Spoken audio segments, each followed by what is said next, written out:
Is this a safe space? Is it safe? Okay, because I'm gonna tell y'all something. I have really low key only have two emotions when it comes to music. I just don't share a lot, and I want to take this moment to do that. I usually go, "Ew, I don't like this," or I wish I could do that." That's it. Those are only two emotions that I have. Now, there are some legends where I know how to curtail the other emotion. Though I wish I could do that, right? You know, Jay Z, Nas, M, whatever, Pac, Biggie, yeah, yeah. But when it comes to some of these other guys like JID, I have to really contain my hate, which is really love when they do stuff like work. Solid hook, cool.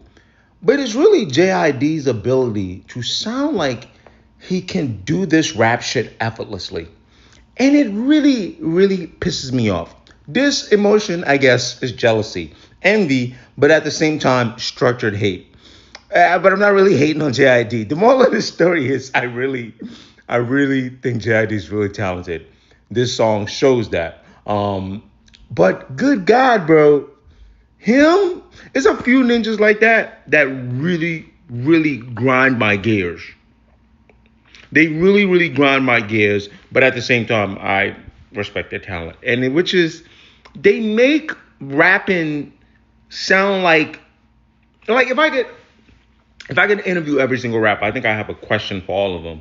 One of JID's questions would be, why do you make this sound so effortless? Okay?